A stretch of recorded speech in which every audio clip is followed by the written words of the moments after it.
thrilling edition of round 6. The next big fight that we have is very interesting fight. Very interesting for a lot of reasons. And it might be a fight that's we think is interesting, but not be interesting at all in this final analysis. And I'm talking about Devin Haney and Regis Prograis. And you're like, huh? And I'm like, styles make fights, then it should be a pretty decent fight. You got the boxer, yeah, the puncher. Yep. Yes. You got the young lion in Devin Haney, who believes that he's one of the best fighters out there. He believes he's one of the best fighters out there. And you have a veteran guy in Regis Prograis that's a veteran fighter. You know, he's 34 years old. He's been around. Yep. And you know, this is his last shot. And I ask you guys, there's something about sometimes you got to be careful what you wish for. Haney's fighting in the Bay Area. That's his home base. You know, that's where his roots are. It's a homecoming fight. Right. Right. These homecoming fights can be kind of not what you think. So they picked Prograis. They could have fought Tank. They could have fought Ryan.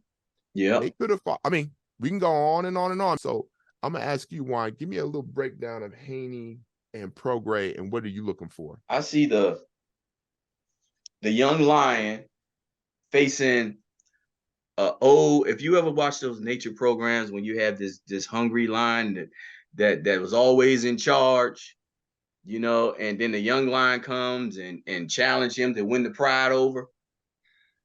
Well, this time I think the young lion is going to be in some trouble.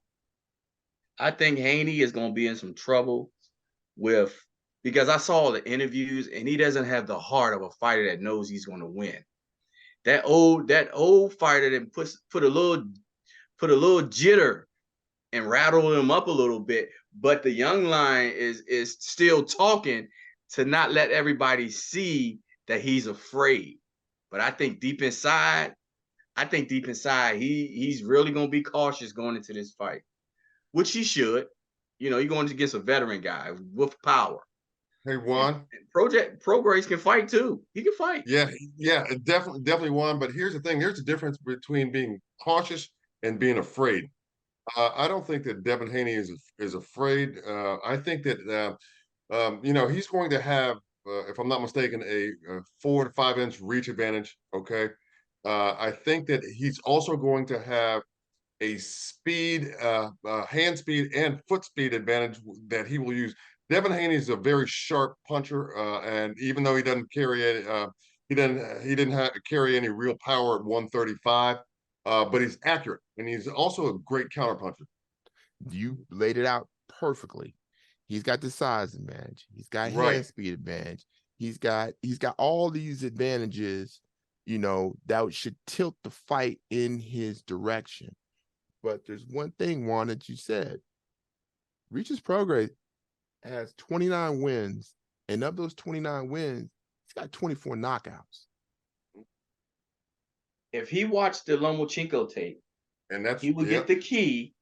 He will have the key to the key elements to take to Haney, because Lomo had Haney fighting backwards and started fighting out of being desperate to get the fight over instead of taking control of the fight.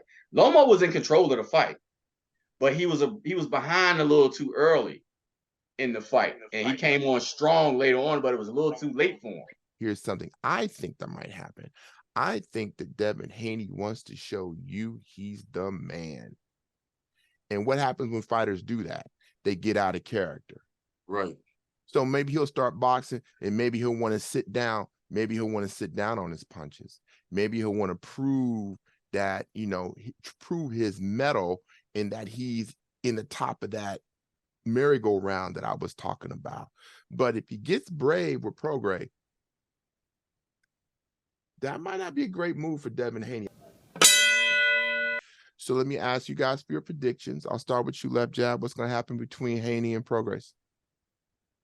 Well, I think Prograis is going to come forward. I think he's going to get to um, land those telltale shots against Haney few and far between. I think the reason being is because Haney's going to be pumping the jab the entire way. I don't expect him to be on the ropes that much, which is where I believe Prograis is going to try to push the fight in order to land the body shots that would, I believe, have an impact against Devin Haney. I just don't see that Prograis has what it takes, and Prograis can be hit as well. So you have to kind of factor that into the equation. I think that Devin Haney is going to outbox him for 12 rounds and earn some kind of decision.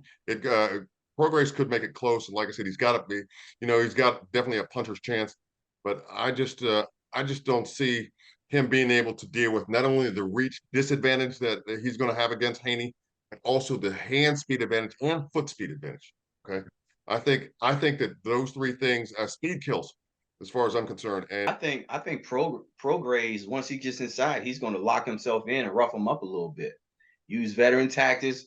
He gonna bend some elbows, hit him in the hips, hit him in the arms. He gonna hit him everywhere he can hit him to slow him down a little bit.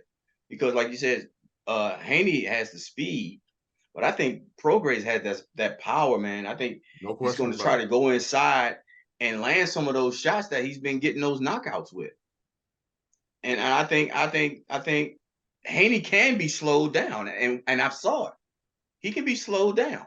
And I think if Prograis put a game plan together to bang him up a little bit while he's inside, go to the body a little bit more, he's going to have Haney fighting backwards. You said he has a puncher's chance. I just think it's going to be difficult for him if Haney is smart, and Haney is a smart fighter.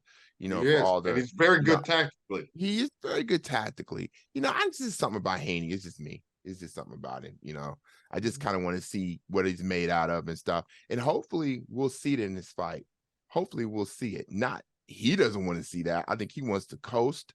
I don't think he's looking for any kind of fight. And if he is, and if he gets caught up in this whole, well, Devin Haney doesn't have any power, and he gets caught up in this, Devin Haney doesn't like to exchange, and he gets caught up in that could be his undoing. Yep. Because Prograis comes into the fight knowing this is his last hurrah. He's gonna throw it all in there. Last hurrah. And he's gonna throw everything that he can at Haney. But in the end, I just think Haney's too much for him. And he's just too skilled of a fighter for him. Like we always say, what do we always say, y'all? We always want to see what? We always want to see a good fight. The fight is $74.99 on DAZN. Now, if you're a subscriber to DAZN, you get the fight for $54.99. So with the way things are and how the boxing game is changing, how do you feel about that price point for that fight? Let's break it down and put it like this. Is Devin Haney somebody you want to pay $74.99 to see? Left jab? Hell no. All right, now. Juan Marshall. Nope. I never seen a fight with Devin Haney is worth paying pay-per-view type money for. Nope. Exactly, Juan. If he dominates Prograis, would that move him into the $74.99 fight? Nope. His next opponent has to be top tier, and that opponent is going to bring the money for pay-per-view. Exactly, Juan. It won't be Haney, it'll be his opponent. We're talking about Gervonta Davis, of course. And now if he fights Shakur Stevens, that's worth paying for. How about Teofimo? Nah, I wouldn't pay for that fight.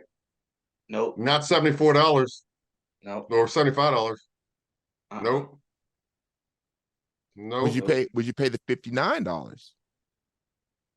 Against it gotta be a lot of championship fights on that card. Yep. I would tend to agree with Juan on that, but I'm leaning towards no again. That's going to do it for this thrilling edition of Round 6. You need to check out Weigh In Sports TV. You should do that on YouTube. That's our good friend Left Jab Lamont's channel.